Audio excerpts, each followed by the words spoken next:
Oke, jadi sekarang kita mulai diskusinya ya. Di sini kita bakal pakai jurnal yang dari salah satu mahasiswa program studi Magister Manajemen Rumah Sakit Fakultas Kedokteran Universitas Brawijaya Malang. Nah, di sini tuh bakal ada alur pasien buat rawat jalan, rawat inap, sama IGD. Nah, untuk pasien rawat jalan sendiri, pertama dia tuh alurnya masuk datang ke rumah sakit. Nah, setelah datang ke rumah sakit itu, dia langsung melakukan pendaftaran. Nah, pendaftaran di buat poliklinik yang bakal dia tuju. Nah, di pendaftaran itu biasanya dia dimintain nama, tanggal lahir, kalau pasien lama, lalu alamat, terus identitas-identitas lainnya yang diperlukan buat si pemeriksaan. Contohnya misalkan dia menggunakan jaminan kesehatan, dia bakal diminta kartu jaminan kesehatannya. Terus abis dari poliklinik itu, setelah dia diperiksa, ada dua kemungkinan. Yang pertama, dia bakal dirawat inap, atau kemungkinan dia bakal langsung pulang.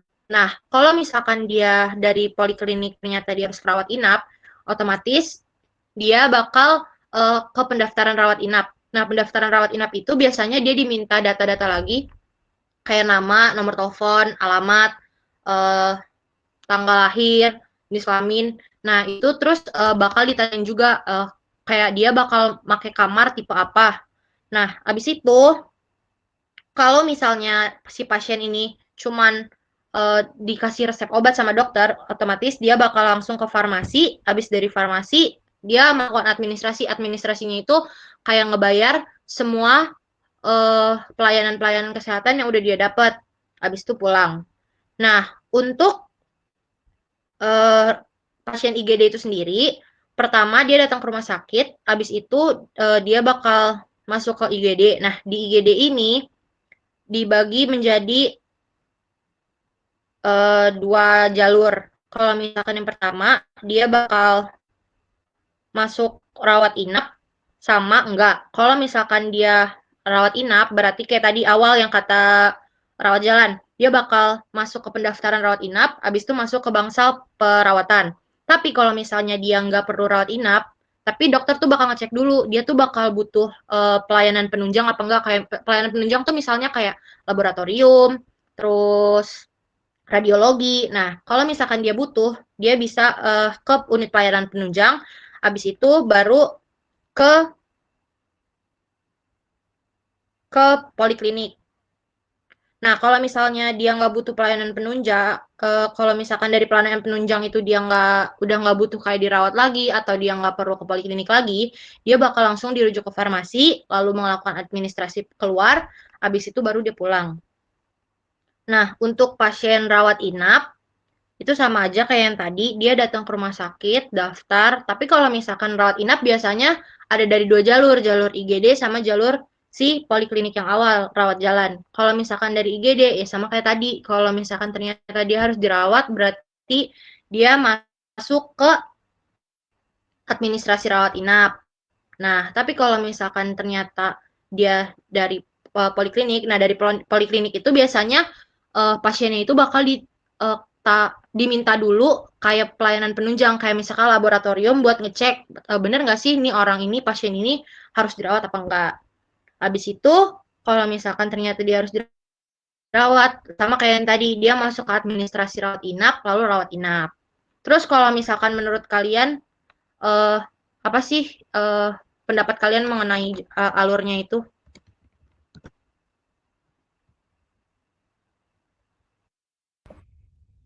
Udah efektif dan efisien. Ya, Kalau aku sih bacanya di jurnal kesehatan. Nah, di sini tuh deskripsi alur dan prosedur pelayanannya. Yang pertama menyiapkan formulir dan catatan serta nomor rekam medis yang diperlukan untuk pelayanan. Nah, terus ada yang pertama itu KIUP, kartu indeks utama pasien. Yang kedua KIB, kartu identitas berobat. Terus, bentar. Terus yang ketiga itu ada formulir-formulir dokumen rekam medis rawat jalan baru yang telah diberi nomor rekam medis. Yang pertama ada RM1 itu ringkasan riwayat poliklinik, yang kedua RM2 catatan poliklinik, RM3 lembar konsultasi, RM4 lembar informant consent atau persetujuan tindakan medis, RM5 hasil lab atau X-ray atau ECG atau EEG, RM6 salinan resep, RM7 billing pembayaran. Nah, terus ada pelayanan pasien baru dengan menggunakan jam Kesmas. Yang pertama, menanyakan siapa yang sakit, terus menanyakan kepada pasien yang sudah berobat atau belum, terus membawa kartu jam Kesmas apa tidak. Syarat jam Kesmas itu yang pertama, kartu jam Kesmas asli, fotokopi surat keputusan, fotokopi surat keputusan bupati, surat pengantar dari puskesmas, yang terus mencatat setiap penggunaan nomor rekam medis pada buku catatan penggunaan nomor rekam medis rawat jalan, mencatat identitas pasien berdasarkan kartu jam Kesmas ke dalam formulir rekam medis rawat jalan KIB atau KIUP, terus mencatat identitas pasien pada buku register pendaftaran pasien rawat jalan, mencatat setiap penggunaan nomor rekam medis pada buku catatan penggunaan nomor rekam medis rawat jalan, mencatat setiap penggunaan formulir rekam medis pada buku catatan penggunaan formulir rekam medis, serta menempelkan syarat kelengkapan jam Kesmas tersebut pada dokumen redakan KIB kepada pasien dengan pesan setiap datang berobat harap dibawa. Terus mempersilahkan pasien menunggu di ruang tunggu poliklinik yang sesuai, mencatat identitas pada buku ekspedisi TPPRJ, mendistribusikan dokumen rekam medis ke poliklinik yang sesuai dengan menggunakan buku ekspedisi TPPRJ, menyerahkan dokumen rekam medis ke petugas URJ dan petugas URJ menandatangani buku ekspedisi TPPRJ. Membawa kembali buku ekspedisi TPPRJ, menyimpan KIUP pada rak penyimpanan berdasarkan sistem penjajaran alfabetik. Terus yang menyimpan KIUP pada rak penyimpanan berdasarkan sistem penjajaran alfabetik pada rak penyimpanan KIUP di TPPRJ, dan yang terakhir menerima dokumen rekam medis dan menerima laporan SHRJ dari URJ.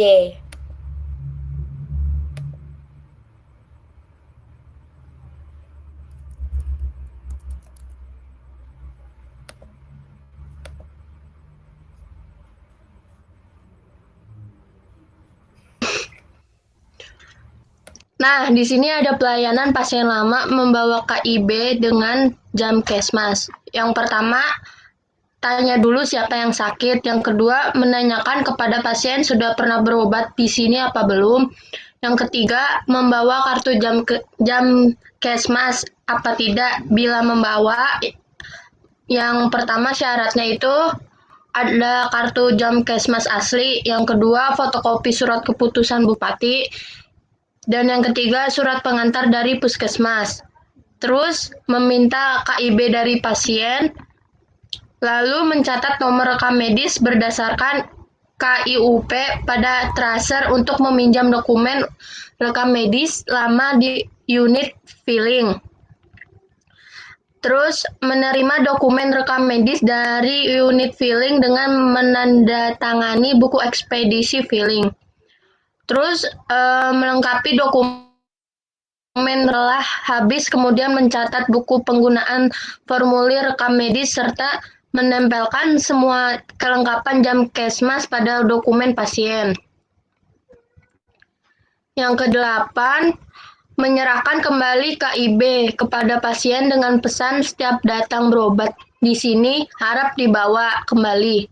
Yang ke-9, mempersilahkan pasien untuk menunggu di poliklinik yang dituju. Yang ke-10, mengisi buku ekspedisi TPPRJ. Yang ke-11, mendistribusikan dokumen rekam medis bersamaan dengan pasien ke poliklinik dengan menggunakan buku ekspedisi TPPRJ. Yang ke-12, menyerahkan dokumen rekam medis pasien ke URJ dan meminta tanda tangan pada petugas URJ pada buku ekspedisi TPPRJ. Yang ke-13, membawa kembali buku ekspedisi TPPRJ. Dan yang terakhir, menerima dokumen rekam medis dan menerima menerima dokumen rekam medis dan menerima laporan SHRJ dan dari URJ. Di sini ada pelayanan pasien lama, Jamkesmas tidak membawa KIB. Yang pertama itu menanyakan siapa yang sakit. Yang kedua, menanyakan kepada pasien sudah pernah berobat atau belum. Yang ketiga, membawa surat Jamkesmas apa tidak. Syarat Jamkesmas itu ada kartu Jamkesmas asli, fotokopi surat keputusan bupati, sama surat pengantar dari puskesmas. Yang keempat itu ada mencari nomor rekam medis pada KIUP berdasarkan identitas pasien dari kartu Jamkesmas. Yang kelima itu ada mencatat nomor rekam medis berdasarkan KIUP ke dalam formulir tracer untuk meminjam dokumen rekam medis di unit filling. Yang keenam, ada menerima dokumen rekam medis dari bagian filling dengan menandatangani buku ekspedisi filling. Yang ketujuh, melengkapi dokumen rekam medis yang telah habis dari mencatat setiap penggunaan formulir rekam medis pada catatan buku penggunaan formulir rekam medis, serta menempelkan semua kelengkapan Jamkesmas pada dokumen pasien. Yang kedelapan, membuatkan KIB baru berdasarkan nomor rekam medis lama dari KIUP. Yang kesembilan, menyerahkan KIB pada pasien dengan pesan setiap datang berobat harap dibawa. Yang ke-10, mempersilahkan pasien menunggu di poliklinik yang sesuai dengan keluhan pasien. Yang ke-11, mengisi buku ekspedisi TPRRJ. Yang ke-12, mendistribusikan dokumen rekam medis bersamaan dengan pasien ke poliklinik dengan menggunakan buku ekspedisi TPRRJ. Ke-13, menyerahkan dokumen rekam medis pasien ke petugas poliklinik dan petugas poliklinik menandatangani buku ekspedisi TPRRJ. Yang ke-14, membawa kembali buku ekspedisi ke TPRRJ. Yang ke-15, menyimpan kembali KIUP pada rak penyimpanan berdasarkan sistem penjajaran secara alfabetikal pada rak penyimpanan KIUP di TPRRJ. Yang terakhir, menerima dokumen rekam medis dan menerima laporan SHRJ dari URJ.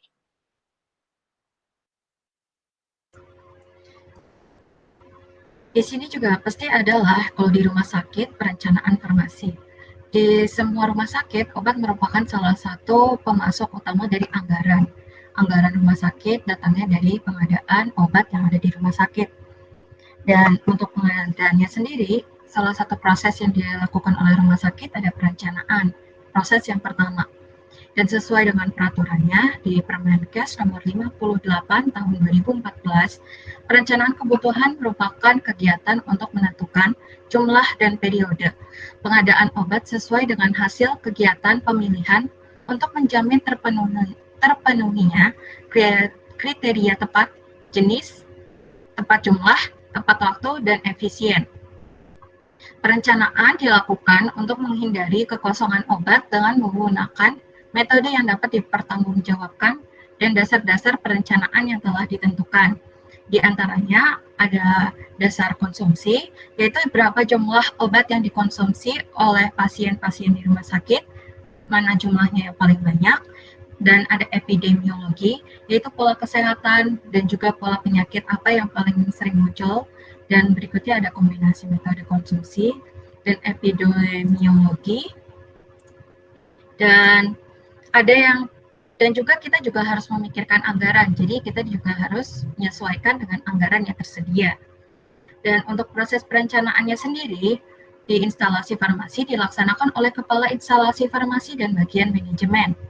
Dan pemilihan obat yang akan dipesan dilakukan berdasarkan stok obat yang habis, obat yang paling dibutuhkan, pola penyakit yang ada, e-katalog, berdasarkan keputusan kepala instalasi, berdasarkan permintaan, serta berdasarkan pada formularium nasional. Untuk penentuan jumlah kebutuhan obat di instalasi, juga sama seperti sebelumnya, kita akan membutuhkan untuk berdasarkan barang-barang stok yang habis, obat-obat terakhir yang tersedia, sistem analisa ABC, pola penyakit, pemakaian periode lalu, dan berdasarkan permintaan dokter. Tapi tentunya dalam permintaan dokter juga harus dibatasi agar tidak ada jumlah obat yang terlalu bervariasi.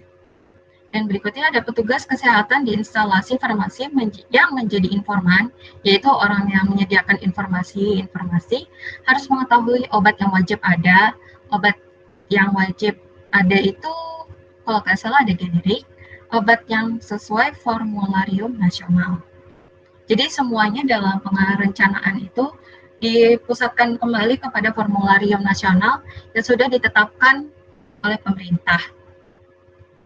Dan berikutnya ada pengadaan farmasi. Setelah dari perencanaan, pasti harusnya ada pengadaan dong.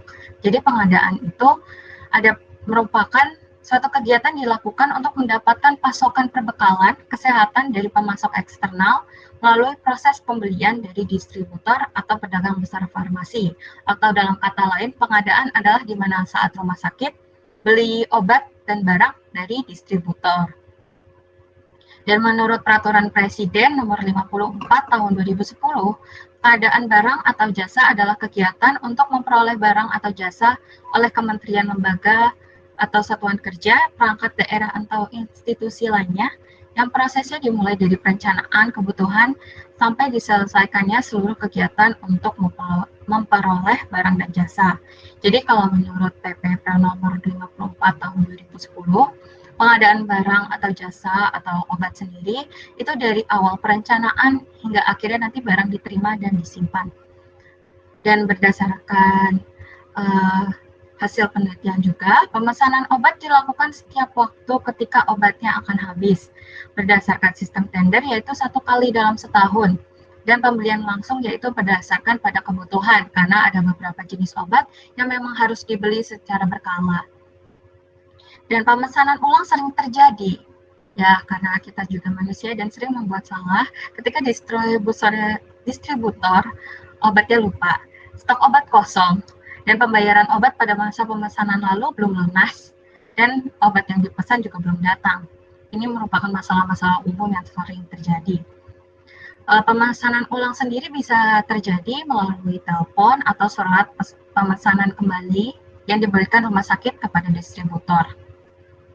Dalam kendalanya sendiri, obat yang dipesan kadang datang tidak tepat waktu dalam pengadaannya.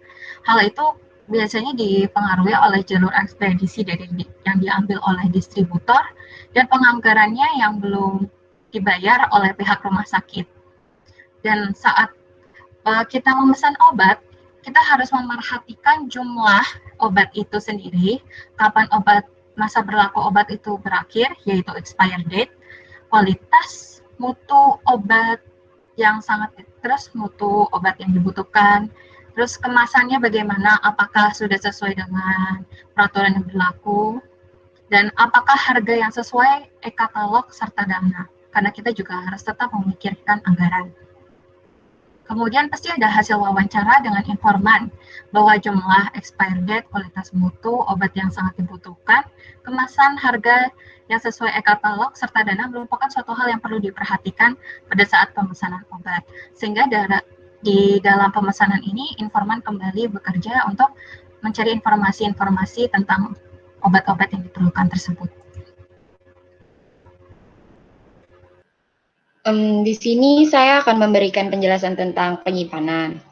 Penyimpanan logistik farmasi rumah sakit merupakan aktivitas menyimpan dan memelihara sedemikian rupa agar barang atau persediaan farmasi yang diterima ditempatkan pada tempat yang aman, terhindar dari gangguan fisik yang dapat merusak mutu obat, pencarian, atau bakaran. Berdasarkan hasil penelitian, dalam penyimpanan obat yang bertanggung jawab adalah kepala gudang dan staf gudang.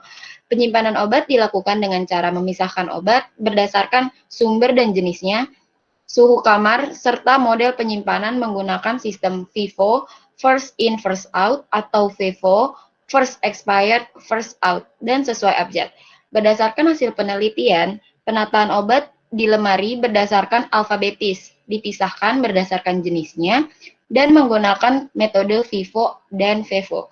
Penyimpanan obat di gudang instalasi farmasi RSUD selalu disertai dengan kartu stok hasil penelitian dari Baby Seina dan kawan-kawan. Didapatkan hasil bahwa faktor sistem penyimpanan obat di gudang instalasi farmasi RSP PKU Muhammadiyah di Yogyakarta Unit 1 tidak sesuai dengan SETO, yaitu penggolongan obat tidak berdasarkan kelas terapi atau khasiat obat. Hal tersebut dikarenakan tidak semua petugas gudang memiliki latar belakang kefarmasian. Pencatatan keluar masuknya obat di gudang merupakan hal yang perlu dilakukan dalam pencatatan keluar masuknya obat di gudang. Instalasi farmasi RSUD Lanto Daeng Pasewang dilakukan oleh masing-masing penanggung jawab gudang, yaitu penanggung jawab gudang BPJS, rutin, dan bea cukai rokok bagian administrasi gudang. Lalu di sini juga ada pendistribusian. Distribusi sediaan farmasi dan alat kesehatan merupakan salah satu tugas distribusi. Memegang peranan penting dalam penyerahan sediaan farmasi dan alat kesehatan yang diperlukan ke unit-unit di setiap bagian farmasi rumah sakit, termasuk kepada pasien. Berdasarkan hasil wawancara, didapatkan informasi bahwa sistem distribusi obat yang digunakan untuk pasien rawat jalan adalah sistem resep perseorangan, yaitu cara distribusi obat pada pasien secara individu berdasarkan resep dokter. Pasien harus diberikan resep dokter. Pasien harus diberikan informasi mengenai obat karena pasien sendiri yang akan bertanggung jawab atas pemakaian obat tanpa adanya pengawasan dari tenaga kesehatan.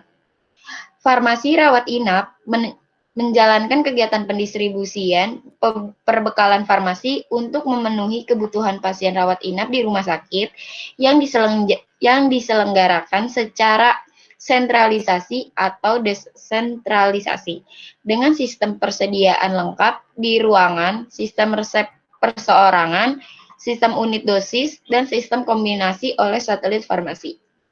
Berdasarkan hasil wawancara mendalam, didapatkan informasi bahwa pendistribuan obat di apotek rawat inap sama dengan pendistribusian pada rawat jalan, yaitu resep perorangan. Terima kasih.